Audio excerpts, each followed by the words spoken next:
조르주 바타유라는 분이 있습니다. 이분은 한 명의 철학가이자 또 사상가, 특별히 도발적이고 또 도전적인 그런 통찰을 제시하는 분으로 알려져 있습니다. 이분의 책 제목 중에 저주받은 몫이라는 그런 책이 있습니다. 그 책의 내용에서는 우리 인간이 살아가는, 사실 인간이 살아가는 모든 활동이 경제적 활동, 단순히 돈 이것만 관련된 것이 아니라 돈을 벌고 이렇게 하는 것만 경제라고 하는 것이 아니라 인간의 살아가는 모든 합리적으로 이건 내가 써야 되겠다, 벌어야 되겠다, 일해야 되겠다, 말아야 되겠다, 이런 이제 경제적인 판단이라고 보고 모든 삶을 경제라고 하는데, 인간이 살아가는 이 경제적 삶을 두 가지 방식으로 나눌 수 있다라는 겁니다. 한 가지는 뭐냐면 생산과 축적 영역, 생산과 축적이라는 가치를 붙들고 살아가는 방식이 있고, 또 다른 한 가지는 탕진과 낭비라는 가치를 붙들고 살아가는 삶이 있다라는 거죠. 생산과 축적, 우리가 언뜻 보면은 당연히 경제적으로 살아가려면 많이 생산하고 또 그렇게 생산해서 번 것을 잘 축적하고 그렇게 벌어들여서 쌓아놓고 살아가는 것, 그렇게 살아가는 것이 합리적이고 이성적이고 당연한 것 아니냐, 이런 생각이 드는데, 바로 그것이 일반 사람들이 살아가는 세속의 영역이라는 것이죠. 그런데 탕진하고 낭비, 언뜻 보면 이것이 미덕이 아니라 잘못된 것 아닌가 이렇게 생각할 수도 있는데, 다소 비이성적이고 또 상식적이지 않은 탕진과 낭비라는 것을 통하여서 인간은 숭고하고 거룩함이라는 가치를 이루어 간다라는 것입니다. 알고 보면 우리의 삶도 생산과 축적, 또 다른 한 축에는 탕진과 낭비, 이 둘 사이에 이 가치 속에서, 가치 판단 속에서 우리가 어떤 행동을 하는 것은 아닌가, 그런 생각이 듭니다. 오늘 말씀을 보면 이 생산과 축적 그리고 탕진과 낭비, 요 두 가치의 충돌이 일어나는 장면을 오늘 말씀의 본문 속에서 우리는 또 그런 관점에서 살펴볼 수가 있습니다. 예수님께서 베다니 나병 환자 시몬이라고 불리는 사람의 집에서 식사를 나누고 있었습니다. 같이 식탁 공동체를 이루고 있는데, 한 여인, 이 마가복음 본문에서는 이 여인의 이름이 등장하지 않습니다. 이 여인이 부유한 여인인지 가난한 여인인지, 죄가 많은지 죄가 적은지, 이 여인에 대해서 어떤 정보도 제공해 주지는 않습니다. 그냥 한 여자입니다. 식사할 때 이 한 여자가 향유 옥합을 들고 와서 깨트리면 그 안에서 이제 기름이, 향유가 흘러나오게 되겠죠. 이 흘러나오는 기름을 예수님의 머리에 붓고, 그리고 그 발에, 그 머리에 붓는 일이 일어나게 됩니다. 굉장히 당황스러운 장면이죠. 식사하고 계시는데, 밥을 드시고 계시는데, 유대인들의 이 밥상은 우리처럼 식탁에 딱 앉아서 이렇게 먹지는 않습니다. 약간 비스듬히 누워서 손으로 떡을 떼며 이렇게 또 떡그릇을 또 옆으로 건네주고 또 받고 이러면서 있는데, 한 여인이 향유를 깨뜨려 가지고 머리에 기름을 붓는 일이 일어나니까 옆에 같이 그렇게 비스듬히 누워서 또는 비스듬히 앉아서 이렇게 식사를 하고 있는 많은 사람들이 당황했겠죠. 매우 당황스러운 장면에 일순간 잠깐 정적이 흘렀을 것입니다.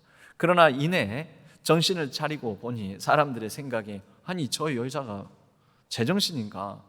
그리고 저 기름으로 말할 것 같으면 얼마나 값지고 비싼 기름인데 저것을 가지고 이렇게 무모하고도 황당한 일을 벌이는가 싶어서 사람들이 이제 이것을 가지고 비난을 하게 됩니다. 4절 보면은 어떤 사람들이 화를 내어 서로 말하되, 어째서 이 향유를 허비하는가? 이 향유를 300데나리온 이상에 팔아서, 아마도 유추하기는 이 향유 옥합이 300데나리온 이상의 가치는 갖고 있다라는 것을 그 자리에 있는 사람들이 다 인식하고 있었던 듯 합니다. 가난한 자들에게 줄 수 있었겠는데 하면서 그 여자를 책망을 합니다. 여러분, 이 사람들은 다 어떤 마음, 어떤 가치관을 갖고 있습니까? 생산과 축적, 합리적이고 이성적인 생각을 가진 사람들이죠. 이게 뭐 하는 일이냐, 이 비싼 걸 가지고 이 한순간 이렇게 허비해 버리느냐. 그런데 이 가운데 예수님께서는 생산과 축적 그리고 탕진과 낭비라는 두 가치가 충돌하는 가운데 탕진과 낭비라는 이쪽 손을 예수님께서 들어주시는 듯하게 말씀을 하십니다. 가만둬라. 너희가 어째서 그를 괴롭게 하느냐. 그가 내게 좋은 일을 하였느니라. 예수님께서 좋은 일이라고 표현하십니다. 여러분, 이 좋은 일, 이 본문에서 등장하는 좋은이라는 것은 그냥 단순히 뭐 좋다 이런 얘기가 아니라 선하다, 선하다. 성경에서 좋은이라는 표현은 보통 이 선하다, 선한 일, 또 착하다, 좋다, 같이 이 같은 의미를 이런 여러 다양한 의미를 이 단어에 담아서 씁니다. 창세기에도 천지 창조 사건 가운데 이 좋은이라는 표현이 사용됩니다. 하나님께서 이 천지 만물을 다 지으시고 난 다음에 그 지으신 모든 것을 보고 뭐라고 말씀하십니까? 보시기에 좋았더라. 좋은. 그러니까 하나님 보시기에는 내가 최선을 다해서 지은 이 세상 만물들이 어우러져서 조화를 이루고 생명이 이렇게 약동하는 것을 보니 하나님 마음에 보시기에 좋았더라라는 것입니다. 그것이 보기에 좋고 선하고 건강해 보이더라는 것이죠. 예수님께서 좋은 일을 내게 했다. 이것을 선한 일, 또 착한 일, 예수님께서는 그렇게 보신 것입니다. 이것이 마냥 너희들이 비난할 만한 그런 잘못된 일, 뭐 심지어 악한 일, 당황스럽게 하는 일이 아니라 예수님 보시기에는 이것이 보시기에 좋았더라. 건강하고 뭔가 생각이 있는 행동이고 너희들이 보기에는 어리석어 보이지만 그렇게 평가를 해 주신 것입니다. 급기야 예수님께서는 이 여인의 이 사건을 이렇게까지 아주 영광스럽게 표현하십니다. 9절 말씀에 보면 내가 진실로 너희에게 이르노니, 진실로라는 말이 들어가는 이 표현은 특히 복음서에서 진실로 또는 진실로 이것은 강조해서 정말 예수님께서 더 힘주어서 말씀하실 때 진실로라는 표현이 들어갑니다. 히브리어로는 에메트라는 단어에서 나오는데 바로 이 에메트라는 단어에서 아멘이 나온 것이죠. 이 3부 예배는 사실 아멘을 잘 안 하십니다. 이 아멘, 에메트는 원래 뜻이 뭐냐면 진실로 그러하외다. 진실로 나도 그렇게 생각합니다. 진실로 우리가 언제 이 아멘을 합니까? 기도 말미에 진실로 저분이 저 사람이 고백하는 저 기도가 나의 기도가 되기를 원합니다. 나도 그와 같이 기도합니다. 아멘. 찬양을 부르고 난 다음에 아멘하는 것은 진실로 저 찬양의 가사와 저 곡조의 찬양이 나의 마음의 고백이 되기를 원합니다. 그래서 아멘. 말씀을 읽을 때 성경 말씀을 읽고 나서 아멘 하는 것은 진실로 이것은 하나님의 말씀인 줄 내가 믿습니다 하고 아멘 하는 것이죠. 또 말씀 설교를 듣다가 감동했을 때 진실로 하나님 이 말씀 이 설교를 통해서 내게 깨달음을 주셨군요. 내가 이 말씀대로 결단하기를 원합니다. 진실로 그러면서 아멘 하는 거죠. 근데 아멘을 잘 안 하시잖아요, 여러분들은. 굳이 이렇게 강조를 할까요? 예. 아니, 말끝마다 아멘, 뭐 할 때마다 아멘, 뭐 솔짓마다 발짓마다 아멘, 이럴 필요는 없습니다. 하지만 적당할 때에는, 해야 될 때에는 우리가 진실로 에메트, 아멘도 할 줄 알아야 되지 않겠습니까? 감사합니다. 그렇습니다. 진실로 내가 이르노니 온 천하에 어디서든지 복음이 증거되는, 복음이 무엇이죠? 예수 그리스도께서 하신 일, 예수 그리스도께서 드러내신 일, 예수 그리스도께서 성취하신 일, 예수 그리스도께서 십자가에서 우리를 위해서 베푸신 그 놀라운 구원의 역사, 복음이죠. 이 복음이 전파되는 곳에는 이 여자가 행한 일도 말하고 말하여지고 전해지고 또 그를 기억할 것이다. 이름도 안 나오고 이 여인이 누군지 구체적으로 나오지도 않는데 기억을 할 것이다 라는 것입니다. 적어도 이 여인에게는 예수님께서 내 마음 알아주시는구나, 내가 하는 이것을 단순한 탕진과 낭비로 생각하시는 게 아니라 이 탕진과 낭비의 가치를 인정해 주시는구나라고 생각을 했을 것입니다. 여러분, 사실 우리에게 베풀어 주신 창조주 하나님, 즉 성부 하나님과 우리를 위해서 우리 주 예수 그리스도께서 하신 일, 즉 성자 예수님께서 하신 일 가운데 탕진과 낭비의 가치가 있습니다. 이 세 가지 정도로 한번 말씀을 나눠보고자 합니다. 탕진과 낭비, 여러분, 먼저 하나님께서 온 세계 만물을 지으실 때 성부 하나님의 탕진과 낭비가 있었습니다. 이 세계 만물 하나님의 창조의 섭리가 탕진과 낭비라는 창조의 놀라운 섭리를 따라 이루어진 부분이 있다라는 것입니다. 여러분, 우리가 가끔 자연 만물 생태계 질서를 보면은 저거 왜 저렇게 비효율적으로, 아니 저렇게 탕진되고 낭비되는 거 저거 아끼면 얼마나 좋을까, 이런 생각이 들 때가 있는데, 역사상에 여러분 중국이 공산화가 된 것은 1945년 일본의 항복으로 이렇게 됐을 때는 그 직후에는 중국이 국민당 정부가, 대만으로 지금은 타이완에 들어가 있는 이 국민당 정부가 중국을 이렇게 다스리고 있었지만, 이내 공산당이 국민당 정부를 대만, 타이완 섬으로 몰아내버리고 공산화가 돼버리죠. 공산화가 되고 난 다음에 중국에게는 소련과의 라이벌 의식이 있었고, 이제 공산화가 된 중국의 어떤 놀라운 생산력과 또 축적된 능력을 과시하고 싶은 마음이 있었습니다. 그런 가운데 1958년에 이 단행된 몇 가지 시책이 있었는데요, 그 중에 참 재밌는 일이 있습니다. 어느 날 이 모택동 주석이 이 소련과의 이 어떤 농작물 생산량의 경쟁에서 이겨야 되겠다, 그리고 또 약간 과시가 있었습니다. 우리가 공산당이 이렇게 차지하고 있는 중국이 오히려 우리보다 훨씬 더 못한 곳을 이 탁월한 농업 생산력으로 원조한다라는 것을 과시하고 싶은 마음, 여러 가지가 복합적으로 있으면서 농업 생산력을 획기적으로 늘리고자 이렇게 하게 되는데요, 그날 모택동 주석이 1958년에 스촨성 이 농지 토지를 시찰하러 나가게 됩니다. 그런데 거기 가서 보니까 거의 익어서 추수 직전에 있는 곡식을 참새가 와가지고 이것을 쪼아 먹어버리는 것을 보고 이렇게 얘기를 합니다. 저 새는 나쁜 새다, 저 새는 해로운 새다.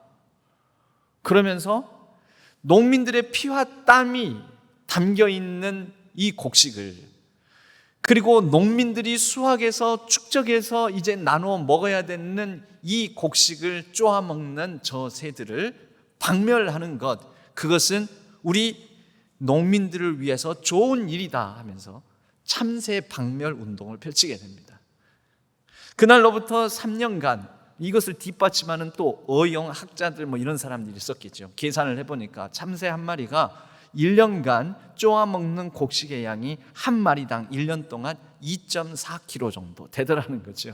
계산을 짝짝짝 해서 스촨성에 있는 참새가 약 320만 마리로 추정됩니다. 그러므로 2.4kg 곱하기 320만 곱하니까 7,680만 톤의 곡식이 참새가 먹어 해치워버리더라는 거죠. 이 뒷받침, 객관적인 이런 자료를 뒷받침해 주니까 이 참새 박멸 운동에 힘을 얻게 되었고, 그로 말미암아 그 이후부터 참새를 박멸하기 시작하는데 중국 전역에서 참새를 죽이는 일이 벌어져서 58년부터 60년까지 3년 동안 참새 약 2억 1천만 마리를 죽이게 됩니다. 희한한 일이죠. 그러면 320만 마리의 참새가 7,680만 톤의 쌀을 먹어치우는데 2억 1천만 마리의 참새를 죽였으니 얼마나 많은, 320만과는 비교도 안 되는 2억 1천만 마리를 없앴으니 얼마나 많은 쌀이 아껴지고 그렇게 해서 생산과 축적이 효율적으로 일어났겠습니까? 그런데 놀라운 것은 이 3년 기간 동안에 오히려 농업 생산량은 약 3분의 1로 줄어들었고, 이때 기근으로 죽은 사람이 그때 당시 정부 추산으로 1,000만 명가량이 굶어 죽고, 사실은 비공식 통계로는 약 3천만에서 4천만 가량의 당시 중국 농민들이 굶주림으로 죽음을 당했다라는 것입니다. 여러분, 이해가 되십니까? 왜 그럴까요? 여러분, 이게 바로 한 공산당 전제 독재자가 한 말로 인해서 일어난 해프닝이다 못해서 너무나 비참한 비극인데요, 자연 만물은 그렇게 움직이지 않더라는 거죠. 여러분, 이 세상은 그 곡식 나달 참새에게 1년에 한 마리당 2.4kg씩 줘가면서 얻게 되는 생태계에 놀라운 섭리가 있다라는 거죠. 참새가 사라지니 어떻게 되냐면 농촌에 병충해가 들끓기 시작합니다. 이 참새가 하는 일이 곡식만 먹어치는 게 아니거든요. 곡식 나달을 못 자라게 만들고 이 곡식 나달을 갉아먹고 하는 해충들을 참새가 잡아먹는 것이 있는데, 그로 말미암아 농업 생산력을 참새가 키워주는 부분이 있는데 그 부분이 다 사라져 버리는 것입니다. 그래서 수없이 많은 사람이 죽고 난 다음에 우리가 잘못했구나 해서 소련에서 참새 20만 마리를 그 뒤에 수입해 왔다고 합니다. 여러분, 이 웃지 못할 이런 참 일이 일어난 것은 왜 그렇습니까? 그게 창조주의 섭리입니다. 여러분, 자연 만물은 저건 왜 저렇게 왜 저렇게 저런 데다가 우리가 허비하고 낭비하고 탕진하고 해야 되는가? 그런데 하나님께서 그것을 통하여서 모든 생명들이 서로 주고받고 생명에 약동하고 조화를 이루고 질서를 가지고 모두가 더불어서 잘 살아가게끔 이 세상을 그렇게 지으셨다라는 것입니다. 여러분, 이 온 우주 만물을 한번 보면 지금은 천문학이 엄청 발달해서 최근에도 어떤 이 특별한 천문학자들이 새로운 어떤 성운, 별들을 발견했다라는 그런 기사를 보았는데요, 지금까지 발견돼서 천문학자들이 이름을 붙인 별들만 해도 수만 개입니다. 그런데 추정하기에는 이것보다 훨씬 더 많은, 우주에는 엄청난 많은 별들이 있다라는 거죠. 적어도 우리가 관찰 가능한 규명된 수만 개의 별들 가운데서 아직까지 우리 인류처럼 이런 생명체가 깃들어 살고 있는 별은 우주에서 발견되지 않았습니다. 아직은. 그런데 이것을 다시 이렇게 생각해 보면, 여러분, 그 드넓은 광활한, 어쩌면 우리가 보기에는 생명체도 없는, 오직 우리 이 지구 하나 빼고는 쓸모없는 이 우주의 많은 별들을 하나님께서 왜 지으셨을까요? 여러분, 신앙으로 보면 이렇게도 볼 수 있지 않을까요? 우주의 법칙이나 질서 어느 것 하나만 흐트러져도 이 지구의 생명체가, 인류가 이렇게 존재하기가 힘든데, 하나님께서 이 지구의 생명이 약동하고 깃들어 잘 살 수 있게 하기 위해서 전 우주라는 참 이 광활한 우주 공간을 탕진하고 낭비하시는 것은 아니실까요? 전 우주를 허비하셔서 이 지구라는 곳에 생명체가 약동하고 기능하고 물이 있어 살게 만들고 그 가운데서 또 번영과 번식이 일어나게 만들고, 여러분, 하나님의 탕진과 낭비가 창조의 이 놀라운 섭리 가운데 있는 것입니다. 그것뿐입니까? 구원자 되시는 예수 그리스도의 그 구원의 신비 가운데에도 성자 예수님의 탕진과 낭비가 있지 않습니까? 십자가에서 무기력하게 전능하신 하나님의 아들께서 그렇게 많은 병자들을 고치시고 죽은 자도 일으켜 세우셨던 분이 자신의 고난 앞에 무력하게 자신의 능력을 탕진하고 낭비하고 있습니다. 무기력하게 당하시고 죽으십니다. 왜 그렇게 하셨습니까? 인간의 이 육체 안에 갇히셔서 하나님의 전능을, 전지함을 허비하고 계십니다. 무엇 때문입니까? 여러분, 우리는 이것을 다 이해할 수 없어서 신비, 무슨 신비입니까? 구원의 신비. 여러분, 성경에 보면은 하나님께서 일부러 탕진하고 낭비하라라는 말씀이 구약의 율법에도 있습니다. 구약의 율법에 보면은 가난한 자들을 위하여 밥 네 기퉁이 경작하지 말고 남겨두어라. 여러분, 생산과 축적이라는 관점, 그 가치관으로만 보면은 그것까지 다 수학해서 축적해놔야죠.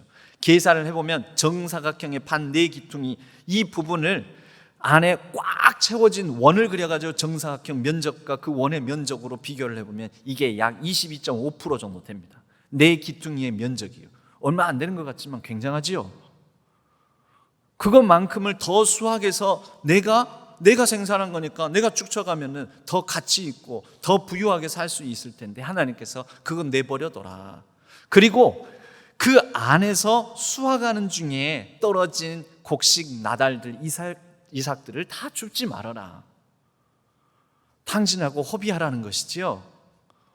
여러분, 왜 그렇습니까? 그것을 통하여서 모든 이스라엘 사회 공동체가 유지가 되고 가난한 자나 부유한 자나 연약한 자들, 고아와 과부와 객, 이 사람들이 함께 더불어 살아갈 수 있다라는 것입니다. 이것이 하나님 나라입니다.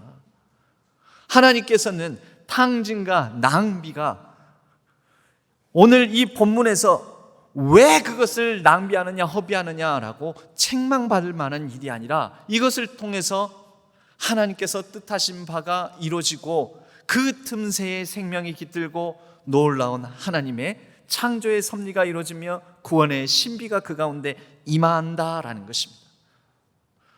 삭개오가 원래 생산과 축적이라는 가치만 붙들고 살던 사람입니다. 어떻게든지 악착같이 세금 걷어서 재산을 축적하고 부를 이뤄가는 그거 하나만 바라보고 살았는데, 그거 많은 사람들이 그렇게 살고 그렇게 살아가는 것이 당연하다고 여겨지는 정말 세속적인 사람이었는데, 그가 예수님을 만나고 예수님께서 그의 집에 방문한 그날 그 식탁의 자리에서 삭개오가 얘기하죠. 제 재산을 팔아 가난한 자들에게 나누어 주겠습니다.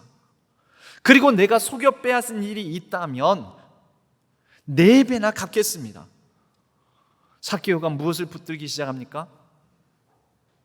자신의 축적한 재산을 절반을 팔아서 나눠주고 또 4배나 갚고 탕진으로 들어가는 거죠.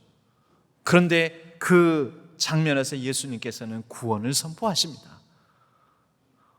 오늘 이곳에도 구원이 이루어졌고 오늘 이 자리에도 아브라함의 자손이 나게 되었다라고 선언하십니다. 여러분, 복음의 역사는 단순히 세속적인 생산과 축적만이 아니라 하나님의 창조의 섭리와 구원의 신비에 감격하여 그것을 깨닫고 인식하면서 거룩한 낭비, 거룩한 탕진을 하는 그 자리에 이 세상이 감당할 수 없는, 세상이 알 수 없는 숭고함과 놀라운 거룩함이 임하게 됩니다. 오늘 이 자리에서 300데나리온을 깨트려 예수를 향해서 헌신한 여인과, 사실 이 마가복음의 본문은 일명 샌드위치 구조라고 합니다. 예수님께서 이제 예루살렘 성으로 오셔서 그 가운데 계속해서 예수님을 체포하고 잡고자 하는 그 긴박한 가운데 갑자기 향유를 붓는 이 여인의 이야기가 갑자기 끼어듭니다. 샌드위치는 두 식빵 사이에다가 재료를 사이사이에 집어넣는 거지 않습니까? 그러니까 예수님을 잡기 위해서 여러 사람들이 모이하고 또 그렇게 긴박한 상황들이 전개되고 있는데 그 사이에 갑자기 이 사건이 들어온 것이죠. 무슨 의미를 가질까요? 이 의도적인 어떤 의도를 가지고 샌드위치 구조를 만든 것 아니겠습니까? 이 사건 직후에는 가룟 유다가 예수를 팔기 위하여 이제 대제사장을 찾아가는 모의하는 장면이 나옵니다. 그 사이에 끼어든 이 본문은 가룟 유다가 예수 그리스도를 은 30개에 팝니다. 은 30개. 여러분, 가룟 유다가 은 30개에 파는 이 의미, 가치는 뭐냐면 출애굽기 21장 32절에 보면 어느 집 소가 부주의하게 풀어놓아서 그 소가 갑자기 날뛰다가 이웃집 종을 들이받아 버립니다. 그럼 이웃집 종이 그로 말미암아 심각한 정도, 더 이상 일을 할 수 없을 정도의 상해를 입거나 심지어 죽게 될 때 그 이웃집 종을 상해 입힌 또는 죽게 만든 그에 대한 보상금이 얼마냐면 은 30입니다. 그렇다면 가룟 유다가 예수님을 어느 정도의 가치로 생각했다는 것일까요? 노예, 종 정도의 그 정도의 생명의 가치로 여기고 은 30 받고 판 거죠. 은 30 정도, 그 정도 가치를 생산하고 축적하고자 했던 것입니다. 그런데 이 향유 부인 여인은 300데나리온이라면 1데나리온이 한 장정이 하루 열심히 일한 일당 그 대가가 1데나리온입니다. 일주일에 6일 동안 열심히 일해서 1년간 하면은 52주니까 312일이 됩니다. 그러니까 300데나리온은 바로 310일, 약 1년간 주 6일째로 열심을 다해서 일했을 때 벌어들이는 소득이라고 말할 수가 있습니다. 엄청난 양이지요. 어떤 기술을 가졌느냐에 따라서 일당이 달라지니까 명확하게 딱 정해서 말할 수는 없지만 최소한 1년 주 6일째로 쉬지 않고 하루 종일 날마다 일을 해서 모아놓은 거라면 한 3천만 원, 4천만 원, 때에 따라서는 5천만 원. 일당이 20만 원이면 300일이면 6천만 원이고요. 일당이 10만 원이면 3천만 원일 것입니다. 그것을 한순간 허비해버린 것이죠. 이 여인의 가치는 자신이 여러분 한 푼도 안 쓰고 1년 동안 그렇게 일해가지고 모은 게 있는데 보통 여인들은 남자들보다 덜 받았지 않겠습니까? 그리고 예전에 이때 고대 유대 사회에서는 여인들이 경제활동에 그렇게 일을 할 수가 없었습니다.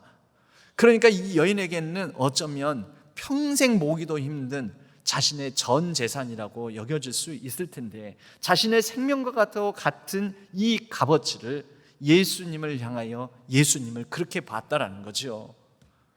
근데 그것을 그렇게 쏟아버립니다. 더 예수님이 의미 있고 가치 있다라고 여겼기 때문인 것입니다. 여인의 이 행위는 보통 기름을 붓는 행위가 두 가지를 상징하는데 하나는 왕과 특별하게 세움받은 자를 기름 부어서 세울 때 기름을 붓지 않습니까? 그러므로 이 여인의 행위는 예수님을 그의 삶에 놀라운 구원자, 왕으로 여인이 찬양하고 세우는 상징적인 행위라고 볼 수가 있습니다.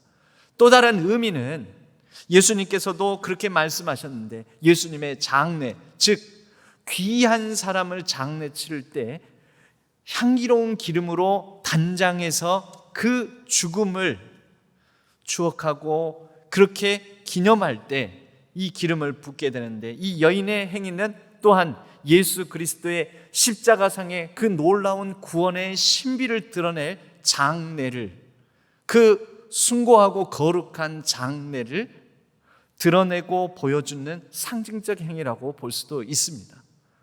어떻게 보든 이 탕진과 허비는 그 자체로 놀라운 의미와 가치를 갖는다라는 것이죠. 그만큼 예수 그리스도를 의미 있고 가치 있게 여기는 것이고요. 여러분, 하나님께서 창조의 섭리 가운데서도 탕진과 허비, 즉 성부 하나님께서 친히 우리를 위해서 탕진하시는 아버지 탕부 하나님이 되시고 거룩한 아들 성자 예수님께서 우리를 위해서 십자가에서 탕진하시고 허비하시는 탕자 예수님이 되시듯이 그렇게 창조의 섭리와 구원의 신비를 하는 우리에게도 거룩한 탕진과 낭비의 삶으로 우리를 초청하십니다. 무엇을 위해서일까요? 좋은 일을 위해서. 그 좋은 일이 무엇일까요? 여러분, 지금 온 세계가, 온 자연이 기후변화 위기로 신음합니다. 탕진과 낭비는 이런 것입니다. 생산과 축적이 효율과 생산성만을 추구하는, 눈앞에 보이는 당장 보이는 이익을 추구하는 삶이라면, 탕진과 낭비는 기꺼이 비효율적인 불편함을 감수하는 것입니다. 탕진과 낭비는 그렇게 우리 주변을 위하여 섬기고 살리기 위하여 내 자신의 것을 내려놓고, 편리를 내려놓고, 그리고 더 불편하고 더 허비하고 더 에너지를, 내 힘을 낭비하는 삶입니다. 여러분, 그렇게 되면 무슨 일이 일어납니까? 보시기에 좋았더라. 지금 피조 세계가 하나님 보시기에 좋았더라라는 세계가 안 되지 않습니다. 보시기에 좋았더라. 거룩한 교회를 우리가 이루어가고자 합니다. 거룩한 교회를 놓고 우리가 기도합니다. 어떻게 이루어질까요? 하나님의 창조의 섭리와 구원의 신비에 감동된 사람들이 자신의 시간을, 자신의 물질을, 자신의 에너지를, 생명을 헌신하고 헌금하고, 그렇게 고귀하게 시간 낭비를 하고, 고귀하게 물질 낭비를 하고, 고귀하게 우리의 에너지를, 생명을 낭비하게 될 때, 여러분, 그때 드러나는 가치가 거룩함입니다.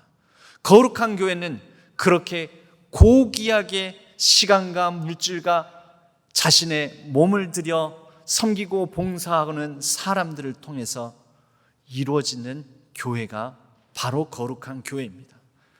여러분, 거룩한 삶이 어디 있을까요? 거룩한 삶은 탕진과 낭비, 바로 하나님의 탕부, 하나님의 창조의 섭리와 탕자 예수님의 아낌없이 자기를 허비하고 낭비하시는 그 구원의 신비를 깨닫고, 자신의 삶에도 누군가를 위하여 아낌없이 내 것을 내어놓을 때, 그리고 누군가를 위하여 섬기고 탕진할 때, 여러분, 그 가운데서 인류의 일반적인 세속적인 삶이 드러낼 수 없는 놀라운 거룩함과 숭고함이 드러나게 됩니다. 사람들은 우리에게 얘기를 합니다. 거룩한 시간 낭비라고 여겨질 수 있는 예배, 그건 뭐 번거롭게 그렇게 사느냐고, 아니 그렇게 살아가지고 언제 잘 살겠냐고, 뭐 그렇게 물질도 낭비하고 그렇게 힘을 낭비하고 그렇게 탕진하고 낭비하냐고, 이 여인을 책망하듯이 우리를 향하여서 그렇게 힐난할지 모릅니다. 그러나 여러분, 그럴 때 우리는 이렇게 항변하고 부르짖을 수 있는 한 사람이 되기를 바랍니다. 너가 창조의 섭리를 아니? 너가 구원의 신비 맛보았니? 너가 그 놀라운 사랑과 은혜에 감격해 봤니? 너는 한 번이라도 이러한 놀라운 섭리와 신비에 가슴 뜨거워 본 적 있느냐? 그러니까 나를 두고 그렇게 발길질 함부로 말하지 말아라. 여러분, 우리는 우리의 거룩한 고귀한 이 탕진과 낭비를 통해 가족 공동체를 이뤘고, 그 희생을 통하여서 자녀들이 복되게 살아가게 했고, 여러분, 이제 이것을 넘어서서 우리 하나님의 창조의 섭리와 구원의 놀라운 신비를 깨달아 알아. 우리 주변에 우리의 탕진과 낭비를 통해 하나님 보시기에 좋았더라라는 복되고 의미 있고 가치 있는 하나님 나라를 이루어가기를 바랍니다. 휴가철입니다. 여러분들이 분명히 어딘가에 가서 시간과 물질과 또 여러분들의 힘을 낭비하실 겁니다.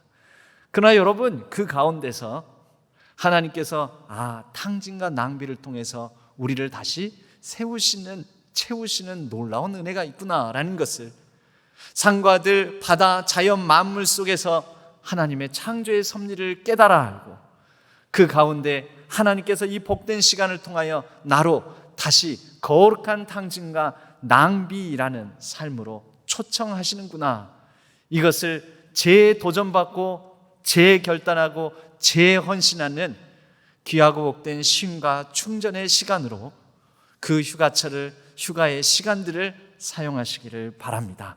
그런 여러분들을 통하여서 이루어지는 복된 탕진과 낭비가 하나님 나라의 아름다운 섭리와 신비를 드러내는 하나님 나라의 복된 역사를 이루어 가시기를 주님의 이름으로 간절히 축복합니다.